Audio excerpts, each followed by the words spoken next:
Elden Ring and its consequences have been a disaster for the gamer race. What was and still is a vastly overrated game propped up by the legions of the COVID new gamers, Bandai Namco saw fit to replicate the Elden Ring gameplay style and approach here in Code Vein 2, and what a miss that idea was. Code Vein enjoyers, who I include myself among, just wanted Code Vein 1, but better in Code Vein 2, and Code Vein 2 certainly isn't that at all. Anyway, Code Vein 2 essentially has nothing to do with the first game story-wise, and it seems to have basically retconned the events of the first game out of existence. If you remember in Code Vein 1, your character and their friend set off into the world to explore it outside of the mist, but here we have a time travel heavy story that admittedly has some interesting and engaging set pieces surrounding the 5 ancient heroes and their fates, but also some really dull ones too. We still have a variety of classic anime tropes in this game, such as oops, we're accidentally married, and some bijonen stuff, and also one really odd and out-of-place idol pop streamer culture sequence.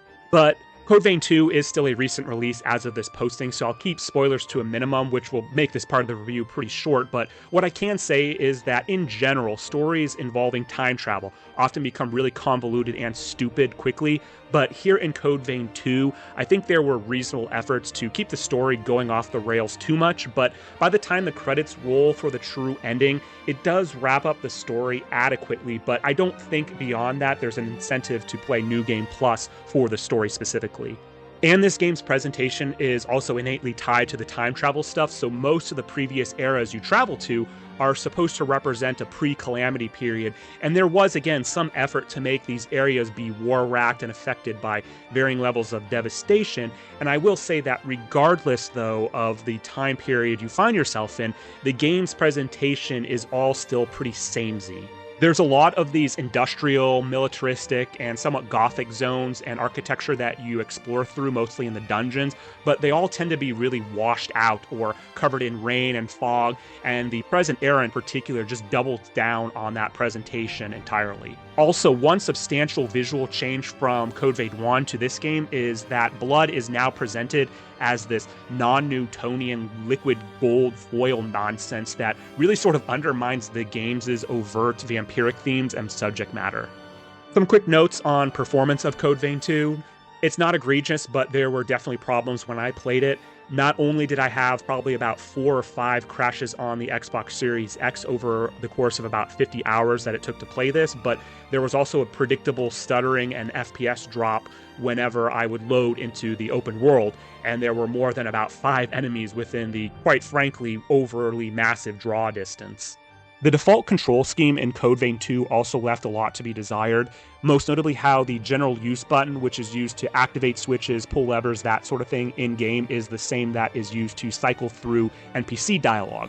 And so way too often I would actually be trying to listen to an NPC in earnest, and at the same time trying to activate a switch or something to progress through the game, and it would have the inadvertent effect of skipping through the NPC's dialogue. Now, I tried to work around this by remapping some of the key bindings, specifically the shoulder buttons and the triggers on the controller, but that in turn messed up some of the in-combat prompts as well as the vehicle controls. Now, the gameplay is where Code Vein 2 loses a lot of its points. As a general statement, Code Vein 2's gameplay reminds me more of something like Atlas Fallen, more so than it does what it was supposed to be a sequel for, and that's a bad place to be to start. The addition of the open world is most obviously the biggest misstep in this game. I mean, the world is just open and boring, and it doesn't invite any exploration outside the first few hours because the rewards are often these boring crafting materials or consumables rather than, some cool, unique weapon or the like.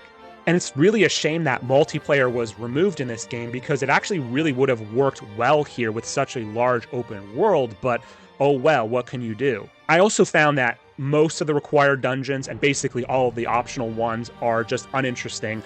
They're still predominantly linear, which is fine, but because the dungeons in general have more of an emphasis on horizontal design, it's never really clear how much progress you've made as you stumble your way through them. It's not like, oh, we're almost at the top of the tower, but rather, how deep does this stupid cave or underground base go? Oh, and of course I have to mention that Code Vein 2 introduces a motorcycle to traverse the largely barren map. Where else have I seen an ill-advised vehicle edition to be used in a boring open world? Oh, yeah, that's right, Metroid Prime 4. The combat is bad. Code Vein 2 has some of the worst hurt and hitboxes I think I've ever seen in a game, and I'll specifically cite to the Retainer of Idris, those stupid moonbell things across the maps, and one of the hero bosses later in the game. The camera has janky movement and terrible angles at certain points. Your character will just be locked against a wall or something, and the camera just forces itself to zoom in, that you'll see an example on this clip right here. I mean, this is just bad. What do you do in this case? Similarly, the combat just feels weightless throughout the entirety of the game. In my review for Code Vein 1, you might remember that I said that most of the characters' attacks really felt crunchy when they landed, but I didn't get that here at all regardless of the weapon type that I used. Instead, it felt like I was hitting enemies with foam weapons or something. And don't get me started on the extremely obvious input reading, particularly on healing, that the AI abuses against you. But all of this said, the worst of it all is the dodge timing. I mean, it is outright atrocious. There seems to be this ludicrous input delay that really just ruins the enjoyment of combat. Most bosses have multi-hit attacks, and dodging one part of the attack results in getting hit by the next. And I raged at how easily bosses and enemies could kill me during a mid-attack animation or mid-res animation because I was unable to move or dodge. I mean, seriously, look at this in this clip. What are you supposed to do here? This was the single most annoying and rage-inducing aspect of this game, and even looking back at it, I'm still heated over it. I should also note that there is a lot more platforming involved in this game than there was in the previous, but unfortunately, yet unsurprisingly, none of it is good. It's really just more frustration most of the time. And look at this clip right here. I mean, does this not show you that this game is really not programmed well? So what did I actually like in Code Vein 2? Not a lot, but the character creator, once again, is very extensive, but Bandai Namco couldn't help themselves, and they ended up censoring quite a number of the female outfits. But I do have to ask, I mean, what is the point of having an extensive character creator in a single-player game? I think it works a little bit better in multiplayer, but again, that was removed here. Secondly, I did actually like most of the companions in this game, especially Lou, and as a secondary, Holly, Josie, and Xenon. And similarly, the voice acting was pretty solid across the board, with Lua and Holly, I think, really being the standouts among them. And I guess to cite to a third thing that I enjoyed about this game is that although it is kind of overstuffed in this sense, there is a large number of weapons, playstyles, codes, companions, that sort of thing. So there is a level of player expression that is quite expansive, but unlike the first game, there really isn't an incentive to experiment. Rather, here you just kind of stick with what works or is what's best for your code, and that's really just about it. I think it's obvious at this point that I did not enjoy playing Code Vein 2.